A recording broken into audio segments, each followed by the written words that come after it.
जय श्री राम दोस्तों। आशा करता हूँ आप सभी लोग अच्छे होंगे, स्वस्थ होंगे और घर पर रह कर के आप अपने आरपीएफ कांस्टेबल भर्ती परीक्षा 2024 की मन लगा करके तैयारी कर रहे होंगे और लगातार मैं आपको आरपीएफ कांस्टेबल के लिए प्रीवियस ईयर प्रश्न करा रहा हूँ जो आपके एग्जाम के लिए सबसे ज्यादा महत्वपूर्ण है। तो उसी प्रीवियस ईयर प्रश्नों की सीरीज में जो आपका आज का पेपर होने वाला है ये सेट नंबर 28 है और आज का जो पेपर है वो 10 फरवरी 2019 का ये प्रथम पाली का पेपर है। तो आज के इस पेपर को आपको शुरू से लेकर के एंड तक फुल वॉच करते रहना है और ये वीडियो पसंद आए तो वीडियो को आप एक बार लाइक जरूर करना और सबसे ज्यादा मैं आपको टोटल 50 प्रश्न कराऊंगा इस प्रैक्टिस सेट के यानी इस प्रीवियस ईयर के सेट के नंबर 28 की। तो आप उसमें से कितने प्रश्न सही कर पाते हैं कमेंट बॉक्स में आपको अपना स्कोर है जरूर बताना है। तो चलिएगा फिर शुरू करते हैं बिना टाइम वेस्ट करे। तो पहला प्रश्न आ जाता है कि बॉम्बे और कलकत्ता में नगर निगमों की स्थापना कब की गई? तो बताओ ये स्थापना कब की गई थी? एक का राइट आंसर क्या हो जाएगा? तो ये स्थापना की गई थी 1726 में, यानी एक का चौथा ऑप्शन देने वालों का राइट आंसर हो जाएगा। दूसरा प्रश्न आ जाता है क्रिकेट का खेल मूलतः किस देश से है? तो बताओ कौन से देश से क्रिकेट का खेल? दूसरे नंबर प्रश्न का आपको आंसर बताना है। तो ये है इंग्लैंड से। पहला ऑप्शन राइट आंसर हो जाएगा। नेक्स्ट प्रश्न आ जाता है प्रश्न संख्या 3 है कि नीलगिरी, अन्नामलाई और पलानी पहाड़ियों में स्थित समशीतोष्ण वन कहलाते हैं। तो बताओ ये वन क्या कहलाते हैं? प्रश्न संख्या 3 का आंसर क्या हो जाएगा ये आपको बताना है। तो ये कहलाते हैं 16। क्या कहलाते हैं? 16 कहलाते हैं। पहला ऑप्शन राइट आंसर हो जाएगा।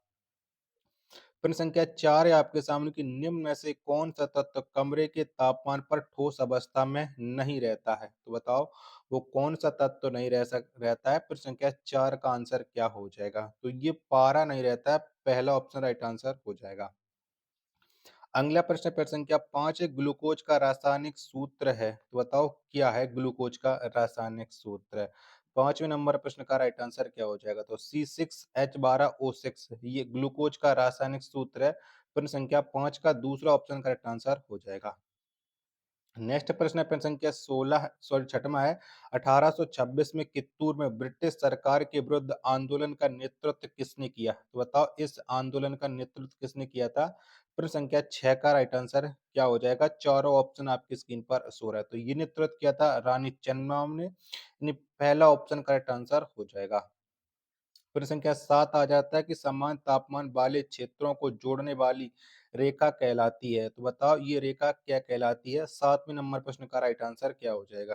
तो ये रेखा कहलाती है आइसोथर्म। पहला ऑप्शन इस प्रश्न का एकदम करेक्ट आंसर हो जाएगा। प्रश्न संख्या 8 है कि निम्न में से क्या गुलाबी क्रांति से संबंधित है? तो बताओ किसका संबंध है वो गुलाबी क्रांति से? 8वें नंबर प्रश्न का राइट आंसर क्या हो जाएगा? चारों ऑप्शन आपकी स्क्रीन पर शो रहा है। तो गुलाबी क्रांति इसका जो संबंध है वो झींगा मछली से है, झींगा मछली पालन से। 8 का चौथा ऑप्शन करेक्ट आंसर हो जाएगा। प्रश्न संख्या 9 की औद्योगिक उत्पाद सूचकांक की गणना कितने उद्योगों के संयुक्त मान पर आधारित होती है? तो बताओ ये कितने पर आधारित होती है? प्रश्न संख्या 9 का राइट आंसर क्या हो जाएगा? तो ये होती है 8 उद्योग पर। चौथा ऑप्शन करेक्ट आंसर हो जाएगा। चलिएगा जब तक आप लोग वीडियो को लाइक करके चैनल को आप लोग सब्सक्राइब जरूर कर लीजिएगा। 10वां प्रश्न आ जाता है कि किसी विशेष काल अवधि के दौरान देश की कुल जनसंख्या से विभाजित देश की कुल राष्ट्रीय आय का मान कहलाता है। तो बताओ ये मान क्या कहलाता है? 10वें नंबर प्रश्न का आंसर आपको बताना है। तो ये कहलाता है प्रति व्यक्ति आय। 10 का पहला ऑप्शन करेक्ट आंसर हो जाएगा। चलिए अगला प्रश्न प्रश्न संख्या 11 आ जाता है कि 1925 के काकोरी कांड में निम्न में से कौन शामिल था? तो बताओ काकोरी कांड में कौन शामिल था? 11वें नंबर प्रश्न का आंसर आपको बताना। तो इन चारों ऑप्शनों के अकॉर्डिंग अशफाक उल्ला खां है वो काकोरी कांड में शामिल था। 11 का चौथा ऑप्शन राइट आंसर हो जाएगा।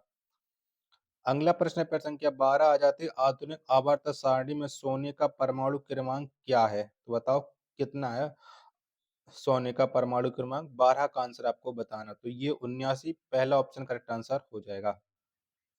प्रश्न संख्या 13 आ जाता है कि 2011 की जनगणना के अनुसार किस केंद्र शासित प्रदेश में जनसंख्या घनत्व सर्वाधिक है? तो बताओ जनसंख्या घनत्व सबसे ज्यादा कौन से केंद्र शासित प्रदेश में? 13वें नंबर प्रश्न का आंसर आपको देना है।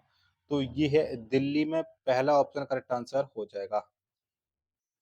प्रश्न संख्या 14 आ जाता है आपके सामने कि ब्रिटिश शासन के दौरान भारतीय प्रांतों में किस अधिनियम के तहत द्विशासन व्यवस्था की स्थापना की गई थी? तो ये कौन से अधिनियम के तहत की गई थी? प्रश्न संख्या 14 का आंसर आपको देना है। चारों ऑप्शन आपकी स्क्रीन पर शो हो रहे हैं। तो ये की गई थी ब्रिटिश सरकार सॉरी भारत सरकार अधिनियम 1919 के तहत। पहला ऑप्शन करेक्ट आंसर हो जाएगा। 15वें नंबर का प्रश्न कि साइना नेहवाल निम्न में से किस खेल से संबंधित हैं? तो बताओ साइना नेहवाल का संबंध है वो कौन से खेल से है? तो ये संबंध रखती हैं बैडमिंटन से। 15 का चौथा ऑप्शन राइट आंसर हो जाएगा।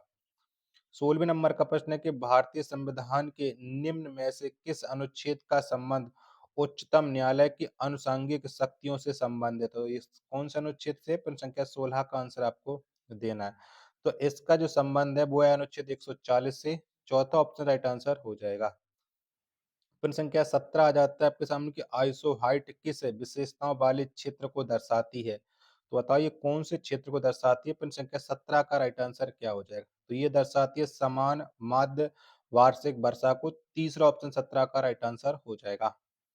18वें नंबर का प्रश्न है आपके सामने कि किसी खेल या शारीरिक गतिविधि में भाग लेने से पहले निम्न में से कौन सी क्रिया की जाती है? तो बताओ इनमें से कौन सी क्रिया की जाती है? 18वें नंबर प्रश्न का राइट आंसर क्या हो जाएगा? तो इसमें की जाती है वार्म अप करना होता है। 18 का चौथा ऑप्शन करेक्ट आंसर हो जाएगा। 19वें नंबर का प्रश्न है आपके सामने कि पाला और दस कठिया लोक संगीत परंपरा का संबंध कहाँ से है? तो बताओ कहाँ से है? प्रश्न संख्या 19 का राइट आंसर क्या हो जाएगा? तो पाला और दस कठिया जो लोक संगीत है परंपरा, इसका संबंध है उड़ीसा राज्य से। दूसरा ऑप्शन करेक्ट आंसर हो जाएगा प्रश्न संख्या 19 का। प्रश्न संख्या 20 आ जाता है आपके सामने कि अल्कोहल वाले पेय पदार्थों में मुख्य सामग्री होती है। तो बताओ कौन होती है मुख्य सामग्री? प्रश्न संख्या 20 का राइट आंसर क्या हो जाएगा? तो इसमें मुख्य सामग्री ये होती है एथेनॉल। तीसरा ऑप्शन करेक्ट आंसर हो जाएगा। अगला प्रश्न आ जाता है प्रश्न संख्या 21 है कि निम्न में से क्या एक संवैधानिक संस्था नहीं है? तो बताओ इनमें से कौन सी नहीं है एक संवैधानिक संस्था? 21वें नंबर प्रश्न का राइट आंसर क्या हो जाएगा? तो ये राष्ट्रीय मानव अधिकार आयोग या एक संवैधानिक संस्था नहीं है।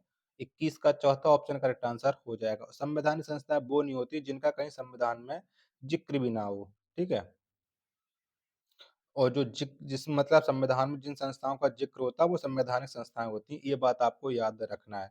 22वें नंबर का प्रश्न है कि निम्न में से कौन सा तीस्ता नदी का स्रोत है? तो बताओ इनमें से कौन सा है तीस्ता नदी का स्रोत? तो ये है जेमू हिमनद।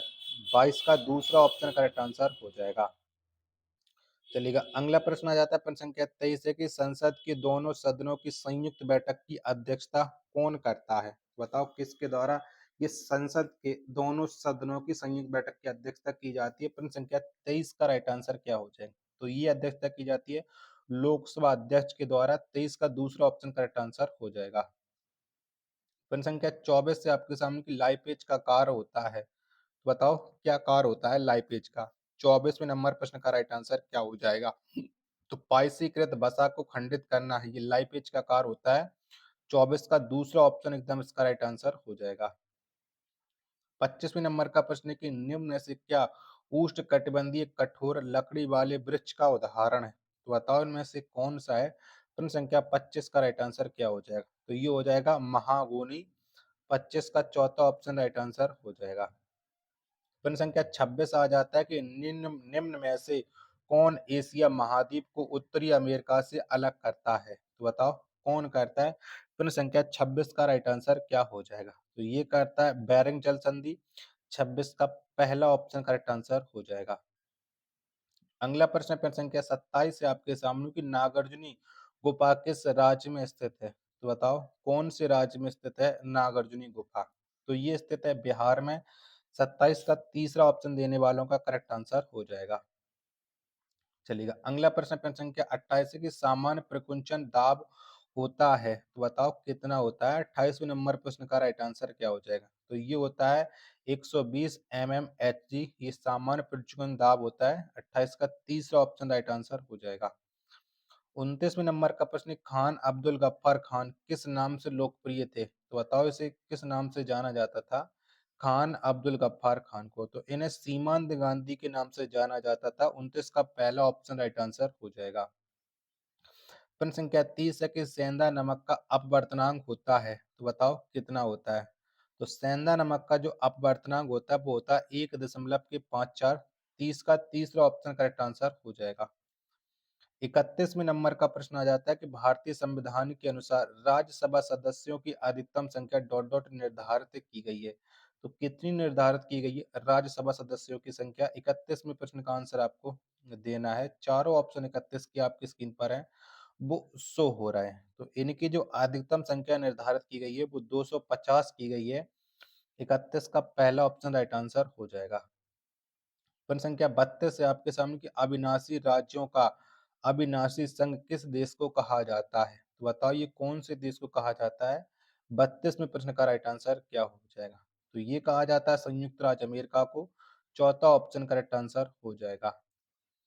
प्रश्न संख्या 33 है आपके सामने किसका जन्म दिवस भारत में राष्ट्रीय खेल दिवस के रूप में मनाया जाता है?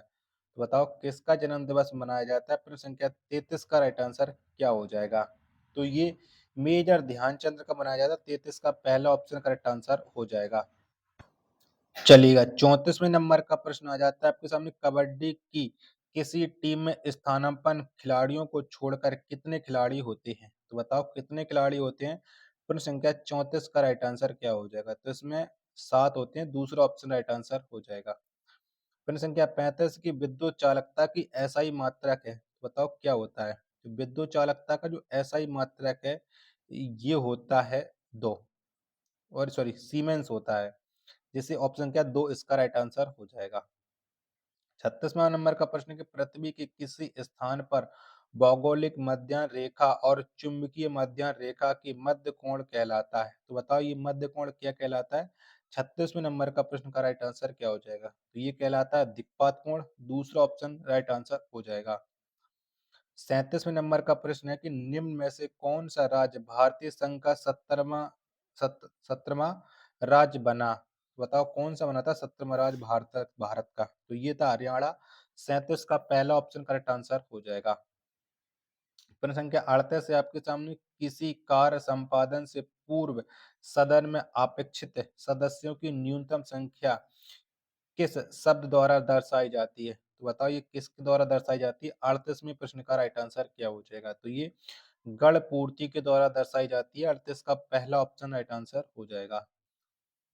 प्रश्न संख्या 39 है आपके सामने कि निम्न में से किस पंचवर्षीय योजना में कृषि को भारतीय अर्थव्यवस्था का प्रमुख गतिशील संसाधन करार दिया गया था? तो बताओ ये कौन सी पंचवर्षीय योजना में बदला करार दिया गया था?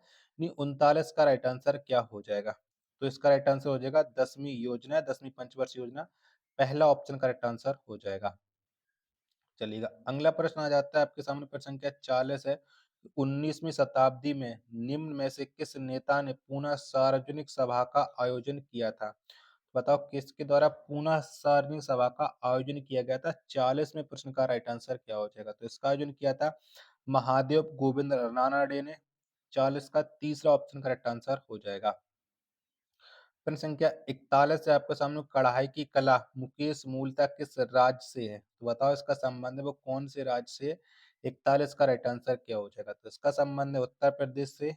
41 का दूसरा ऑप्शन देने वालों का राइट आंसर हो जाएगा। 42वें नंबर का प्रश्न है ग्रामीण युवा रोजगार प्रशिक्षण योजना किस वर्ष लागू हुई? तो बताओ ये योजना कब लागू हुई थी? ग्रामीण युवा स्वरोजगार प्रशिक्षण योजना तो ये लागू की गई थी 1969 में। 42 का पहला ऑप्शन करेक्ट आंसर हो जाएगा। प्रश्न संख्या 43 की प्रसिद्ध वीरभद्र मंदिर लेपाक्षी में स्थित है जो है? तो बताओ ये लेपाक्षी है वो कहाँ पर पड़ता है? कौन से राज्य में पड़ता है? तो ये पड़ता है आंध्र प्रदेश में। 43 का पहला ऑप्शन राइट आंसर हो जाएगा। प्रश्न संख्या 44 से आपके सामने की बाल्को एल्यूमिनियम कंपनी का मुख्यालय कहाँ स्थित है? तो बताओ ये कहाँ पर स्थित है? तो इसका जो मुख्यालय है वो नई दिल्ली में स्थित है। 44 का चौथा ऑप्शन राइट आंसर हो जाएगा। प्रश्न संख्या 45 है आपके सामने कि वॉलीबॉल खेल में रेफरी एक पीला कार्ड दिखाकर क्या संकेत करता है? तो बताओ पीला कार्ड है रेफरी के द्वारा किस लिए दिखाया जाता है? 45 का राइट आंसर तो ये दिखाता है चेतावनी के लिए। तीसरा ऑप्शन राइट आंसर हो जाएगा। प्रश्न संख्या 46 से आपके सामने की प्रमुख मुद्रास्फीति में खाद्य उत्पादों और डॉट डॉट को छोड़कर सभी उत्पादों और सेवाओं की कीमतों में वृद्धि शामिल होती है। तो बताओ इसका राइट आंसर क्या हो जाएगा प्रश्न संख्या 46 का। तो खाद्य उत्पादों और ऊर्जा को छोड़कर, यानी 46 का चौथा ऑप्शन राइट आंसर हो जाएगा। प्रश्न संख्या 47 आ जाता है कि निम्न में से किस प्रस्ताव के तहत मंत्रिपरिषद इस्तीफा दे सकती है। तो ये किस प्रस्ताव के तहत दे सकती है मंत्रिपरिषद? 47वें प्रश्न का राइट आंसर क्या हो जाएगा? तो ये संसद में पारित अविश्वास प्रस्ताव, 47 का तीसरा ऑप्शन राइट आंसर हो जाएगा।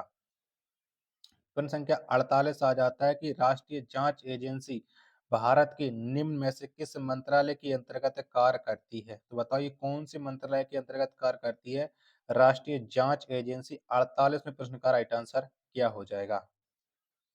चारों, एक तो ऑप्शन आपने वो देख लिया, तीन ऑप्शन आपकी स्क्रीन पर शो हो रहे हैं। तो ये होती है गृह मंत्रालय के अंतर्गत, तीसरा ऑप्शन करेक्ट आंसर हो जाएगा। प्रश्न संख्या 49 है आपके सामने कि 1907 में भारतीय राष्ट्रीय कांग्रेस का वार्षिक अधिवेशन कहाँ आयोजित हुआ? तो कहाँ पर आयोजित हुआ था? तो ये आयोजित हुआ था सूरत में। 49 का चौथा ऑप्शन राइट आंसर हो जाएगा। 50वें नंबर का प्रश्न है कि निम्न में से कौन सा जल संसाधनों की डॉट डॉट कमी से संबंधित है? तो बताओ किसका संबंध है? 50 का राइट आंसर क्या हो जाएगा? तो इसका संबंध है जलीय संकट से। 50 का दूसरा ऑप्शन करेक्ट आंसर हो जाएगा। आशा करता हूँ कि आपको ये वीडियो पसंद आई होगी। तो वीडियो को आप एक बार लाइक करना, चैनल को अभी तक आप लोगों ने सब्सक्राइब नहीं कर रखा होगा तो चैनल को आप लोग जरूर सब्सक्राइब कर लेना। मिलते हैं फिर अपने एक और नेक्स्ट वीडियो के साथ, तब तक के लिए धन्यवाद। जय हिंद, वंदे मातरम।